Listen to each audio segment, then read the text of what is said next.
Hi friends, welcome to my channel. இன்றைக்கி வந்து potash பொங்கலோட second டேங்க.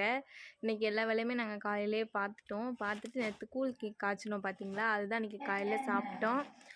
அப்புறம் வந்து இப்போ வந்து சோறு செஞ்சாங்க அம்மா, சாதம் வச்சாங்க. சாதம் வச்சு வெண்டைக்காய் புளிக்குழம்பு பண்ணாங்க, அதாங்க சாப்பிட்டோம். அப்புறம் வந்து நேற்று கொஞ்சம் காற்று நல்லா அடிச்சிச்சு. அதில் கொஞ்சம் பக்கத்தில் உள்ள மரத்தில் புளிய மரத்துலேருந்து கொஞ்சம் புளி விழுந்துருந்துச்சு. அதை வந்து கல் வச்சு உடச்சி கொட்டை எடுத்து வச்சேன். அப்போ வந்து மணி இப்போ ஒரு 3 மணி இருக்கும். சரி, பொங்கலில் நம்ம வந்து மருதாணி வைக்கலாம் அப்படின்னு நேற்றே நினச்சேங்க. இன்றைக்கி தான் அதுக்கு நேரம் கிடச்சிச்சு. அதான் மருதாணி இலை வந்து பிடுங்கிட்டு வர போனாங்க அம்மா. பிடுங்கிட்டு வந்து அரைச்சி தர சொன்னேன். என்ன பண்ணிக்கிட்டு இருக்காங்கன்னு தெரியல, போய் பார்ப்போம் என்ன பண்ணுறாங்கன்னு.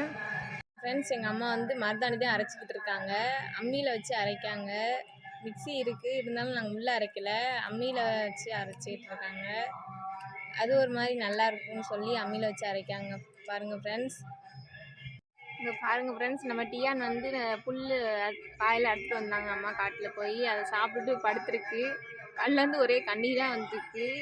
இவ்வளோ நேரம் ரொம்ப வெயில் அடிச்சிச்சு ஃப்ரெண்ட்ஸ், அதான் கொஞ்சம் அந்த ஹீட்டுக்கு வந்து கண்ணீராக வருது, வேறு ஒன்றும் இல்லை. அப்புறம் வந்து மருதாணியில் வந்து என்னென்ன போட்டு அரைச்சா நல்லாயிருக்கும் அப்படின்னு நாங்கள் வந்து எப்படி போட்டு அரைப்போம் அப்படின்னா,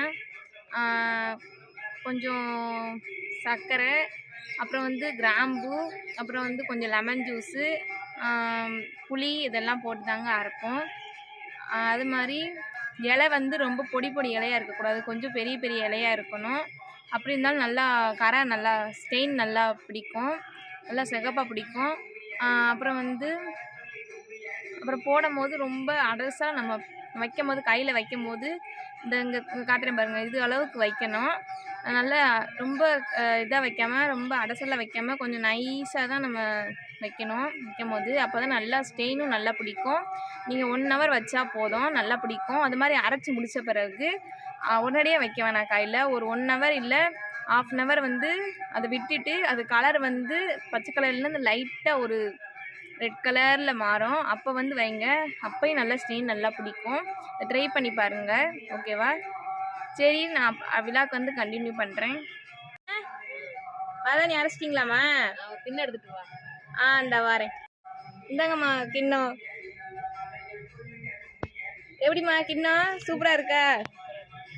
இது வேறு ஒன்றும் இல்லைங்க, நல்லா பாருங்கள். இது வந்து வேறு ஒன்றும் இல்லை, நம்ம வாழை மரம் இருக்குல்ல, வாழை மரத்தோட பூ இருக்குல்லங்க, பூவோட அந்த மேலே இருக்கக்கூடிய அந்த இது மாதிரி இருக்கும்ல, மூடி மாதிரி, அதாங்க. அதை இப்படி மடித்து கொண்டு வந்திருக்கேன், வேறு ஒன்றும் இல்லை. இது ஒரு பார்க்க அழகாக ஒரு பவுல் மாதிரி சூப்பராக இருக்குது. எனக்கு இப்படி வச்சு வைக்கணும் ஒரு ஆசை, அதான் நான் இப்படி மடித்து ட்ரை பண்ணுறேன். இது அழகாக இருந்தால் நீங்கள் கமெண்ட் பாக்ஸில் கமெண்ட் பண்ணுங்கள் ஃப்ரெண்ட்ஸ். ஓகே ஃப்ரெண்ட்ஸ், மருதாணி அரைச்சி அம்மா கொடுத்துட்டாங்க, பார்த்துருப்பீங்க. அதை வந்து நான் வைக்க போகிறேன். ஒரு 1 ஹவர் கழிச்சு தான் வைக்க போகிறேன். இப்போ நான் வந்து 1 ஹவர் கழிச்சு தான் வைக்க போகிறேன். வச்சுட்டு நான் உங்களுக்கு வந்து காமிக்கேன் எவ்வளோ நல்லா ஒட்டியிருக்கு அப்படின்னு சொல்லி. 1 ஹவர் கழிச்சு நான் எடுத்துகிட்டு கண்டிப்பாக உங்களுக்கு காமிக்கிறேன் ஃப்ரெண்ட்ஸ். பாருங்கள், நிறைய பேர் நம்ம சேனலை வந்து சப்ஸ்கிரைப் பண்ணாமே நிறைய பேர் பார்க்குறீங்க. கண்டிப்பாக சப்ஸ்கிரைப் பண்ணுங்கள். சப்ஸ்கிரைப் பண்ணி பாருங்கள். உங்களுக்காக நிறைய விளாக் வீடியோ, நிறைய என்னால் என்னென்ன வீடியோ உங்களுக்காக என்ஜாய் பண்ண போட முடியுமோ எல்லா வீடியோவும் உங்களுக்காக நான் போடுறேன். என்னென்ன வீடியோ வேணும் அப்படின்னு சொல்லி நீங்கள் கண்டிப்பாக கமெண்ட் பாக்ஸில் கமெண்ட் பண்ணுங்கள், கண்டிப்பாக போடுறேன். எங்கள் சேனலை சப்ஸ்கிரைப் பண்ணாதவங்க சப்ஸ்கிரைப் பண்ணிவிட்டு பாருங்கள். இதை வந்து ஒரு ரெக்வஸ்ட்டாகவே நான் கேட்டுக்கிறேன். சப்ஸ்கிரைப் பண்ணது மட்டும் இல்லாமல் லைக்கும் பண்ணுங்கள். அப்புறம் வந்து உங்கள் ஃப்ரெண்ட்ஸ் அண்ட் ரிலேட்டிவ்ஸ்க்கு வந்து கண்டிப்பாக ஷேர் பண்ணுங்கள், ஓகேவா? பாய்.